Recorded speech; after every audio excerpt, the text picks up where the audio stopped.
Salut tout le monde, salut les monégasques, bienvenue pour un nouveau débrief. Alors je suis pas chez moi, je suis dans le sud de la France, donc c'est un peu compliqué de faire les briefs habituels. Donc je fais avec les moyens du bord, avec le téléphone, avec le son du téléphone. J'espère que vous m'entendrez bien et on va essayer de faire vite. Parce que déjà que je suis énervé, mais alors si en plus on doit faire 3 plombes sur ce match, ça va être compliqué. Bref, 23e journée de Ligue 1, déplacement à Lille, après une semaine douloureuse, très très difficile, très compliquée à gérer, sur le plan mental et sur le plan physique pour les joueurs j'imagine. Après l'élimination en Ligue des Champions, après un match complètement fou contre Benfica, mais qui avait mis en avant toutes nos défaillances défensives et nos problématiques du début de saison jusqu'à aujourd'hui. Et donc on s'était pris une élimination après la Coupe de France, donc plus de Coupe de France, plus de Ligue des Champions. Et il fallait très très vite se remobiliser dans le dernier objectif qui nous restait, qui était donc la Ligue 1, le podium, et le retour en Ligue des Champions, si c'est possible. Manque de bol, le calendrier ne nous avait pas épargné parce qu'on allait à Lille, et Lille c'est une équipe qui a les mêmes objectifs que nous. Le podium, la Ligue des Champions, c'est une équipe très difficile à battre, une équipe très très bonne, qui travaille très très bien.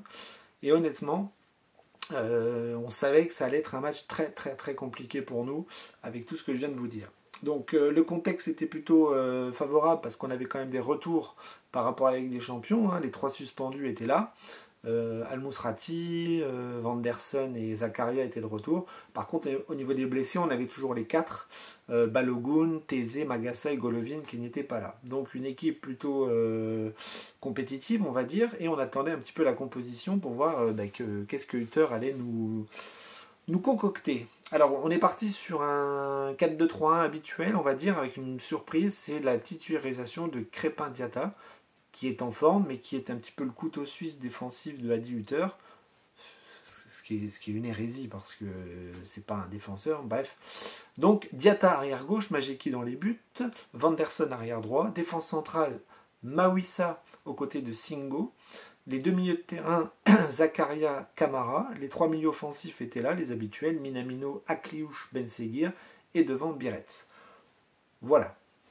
Donc l'équipe assez classique à part la surprise Diatta, et cette équipe n'aura pas réussi à nous surprendre parce que comme pressenti, le match s'annonçait difficile, il l'a été et on a perdu. Donc on s'est fait éliminer de la Ligue des Champions en début de semaine, on se fait encore taper par un concurrent direct, par un gros club de Ligue 1, et donc la saison continue comme d'habitude, avec des échecs, sur échecs, sur échecs, sur échecs.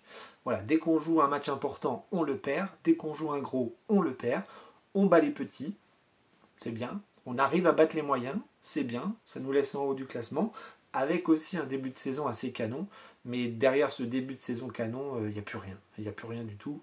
On continue d'être une passoire défensive pour tous nos adversaires. On fait erreur sur erreur, on fait cadeau sur cadeau, nos joueurs ne sont pas concentrés. Et offensivement, on est de moins en moins, on va dire, efficace, avec des buts qui commencent à être difficiles à mettre. Voilà, on ne va pas parler du FC Nantes qui était un éclair dans les nuits. Donc on a perdu 2-1 contre Lille, on vient de faire un match catastrophique, j'ai trouvé, c'est-à-dire qu'on n'était pas du tout dans ce qu'on sait faire habituellement, c'est-à-dire commencer les matchs hauts, commencer les matchs forts, avec des pressings hauts, etc. Là j'ai vu une première mi-temps compliquée, avec des Lillois plus en forme, qui certes sont plus en forme parce qu'ils n'ont pas joué en milieu de semaine. Nous, je peux comprendre et je peux accepter l'idée qu'on était un peu plus fatigué mentalement et physiquement, mais sur le terrain, ça s'est vu et on a vu très très vite des Lillois prendre le contrôle du ballon et ce qui devait arriver arriva. Monaco a commencé à faire des cadeaux avec des erreurs défensives et pire que ça, le fameux cadeau gratuit où un joueur glisse ou un joueur donne un ballon à l'adversaire et derrière ses buts. Donc les Lillois vont marquer en premier avec une offensive assez facile pour les Dogs qui vont rentrer comme dans du beurre dans notre défense et qui va, le joueur, le petit blond là, de Lille qui va rentrer dans la surface, qui va frapper du pied gauche et qui va la mettre au deuxième poteau. Donc les défenseurs ne bougent pas, les défenseurs le regardent, les défenseurs ne sont pas du tout solides, donc ça rentre facilement. 1-0 pour Lille.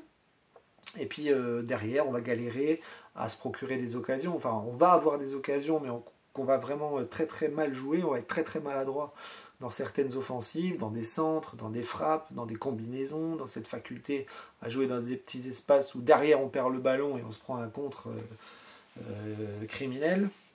Et donc la première mi-temps, ça va être vraiment des grandes difficultés à aller mettre un but. Et pire que ça, dans une action totalement anodine, on va cafouiller, on va avoir le ballon. Zakaria, je crois, va se casser la gueule, va perdre le ballon, va la redonner à l'adversaire et ça va être but derrière. Donc à 2-0 pour Lille, le match est quasiment plié parce que on se dirige vers la mi-temps et on voit un Monaco qui n'a pas les armes, tactiques, physiques, mentales, pas d'agressivité, pas de rien. Voilà. Lille est une bonne équipe. Lille fait son boulot. Ils ont des absents aussi, mais ils sont plutôt sérieux. Ils sont un peu plus frais que nous. Et on se dirige vers la mi-temps, vers 2-0. Mais il va y avoir une occasion et Monaco va réduire le score de très belle manière avec un ballon sur le côté gauche centré par Diatta. Je crois que c'est Akliouche qui remet le ballon pour Bires qui fait une talonnade sur Minamino qui va mettre le ballon au fond. Donc un très joli but. Et là, on reprend un petit peu espoir au niveau du score, hein, pas au niveau du contenu. Et on se dit en deuxième mi-temps, il faut montrer un autre visage. Même si perso, je suis quasiment sûr que ça va être impossible, vu l'état physique de nos joueurs et l'état mental du groupe, et cette faculté à l'entraîneur de ne pas arriver à bétonner derrière. Donc je me dis, on va vite en prendre un troisième et le match va être plié. Et non, la deuxième mi-temps, ça va être un petit peu surprenant, mais Lille va être un peu plus derrière, va un peu plus défendre, va mettre un petit peu plus un bloc très très très bas. Et nous, on va essayer de pousser comme on peut. Donc c'est nous qui avons un peu plus le ballon, c'est nous qui avons un peu plus d'occasions, mais on va tout cafouiller, on va avoir des occasions de frappe qu'on va pas mettre, le gardien de Lille va faire des arrêts superbes. Donc nous, on va être très très très très brouillon offensivement. Derrière, je trouve qu'on est un peu moins mis en danger qu'en première mi-temps, mais on va se diriger vers la fin du match comme ça, voilà, avec Lille qui est devant et nous qui sommes, un peu comme d'habitude, dans l'incapacité à retourner le match, à aller chercher l'égalisation et à espérer un point d'un déplacement difficile. Donc on est encore voilà, sur les rotules ce soir parce qu'on perd encore un match, on perd encore contre un gros. Donc Monaco, c'est fort contre les faibles et faible contre les forts. Ce qui montre que la saison est complètement faible et mauvaise, puisqu'on est incapable de frapper un grand coup dans les matchs à enjeu. Et on est déjà à la 23e journée, et ça ne s'arrange pas, parce que dès que le niveau monte un peu, on l'a vu en Coupe d'Europe, et même en Ligue 1, dès que le niveau monte un peu, il n'y a plus personne, et Monaco est complètement à la rue. Alors peut-être qu'à partir d'aujourd'hui, ça va s'arrêter parce que Monaco n'a plus que ça à jouer, donc va avoir des semaines de récupération un peu plus longues, un peu plus faciles et un peu plus régénératrices, on va dire. Maintenant, à 18h, moi j'en ai marre de cet entraîneur qui est dans l'incapacité totale de construire une solidité défensive, et offensivement, on n'y arrive pas non plus. Donc je pense que contre les petites équipes, ça va bien se passer. Mais là, notre dernier objectif, qui est celui du podium, est en train de s'effondrer aujourd'hui, parce qu'on ne sait pas ce qui se passera demain.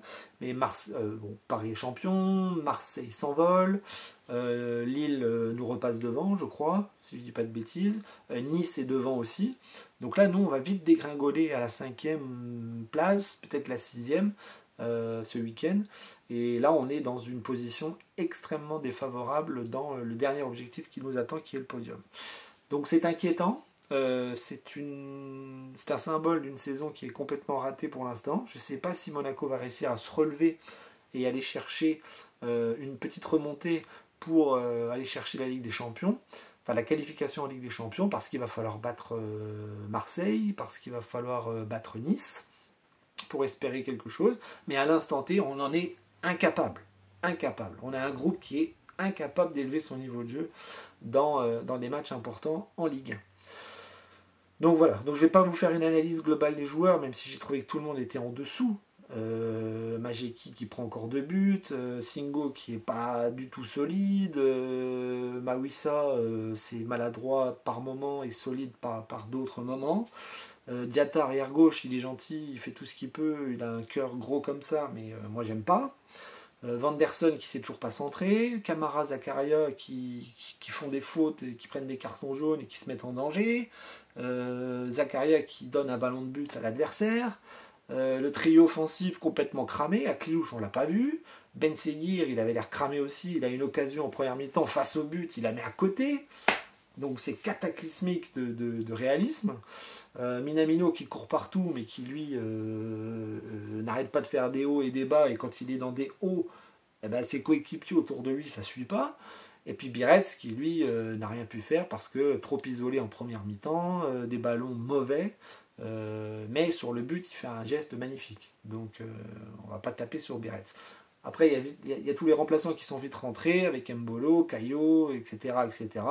Mais ça n'a rien changé. Monaco a essayé d'attaquer comme il a pu en deuxième mi-temps, mais avec une maladresse générale, globale, totale dans la surface de réparation, face à des Lillois qui ont bien joué le coup, beaucoup plus malins que nous. Et donc ils ont bien défendu, ils ont réussi à mettre 2 buts très très facilement en première mi-temps.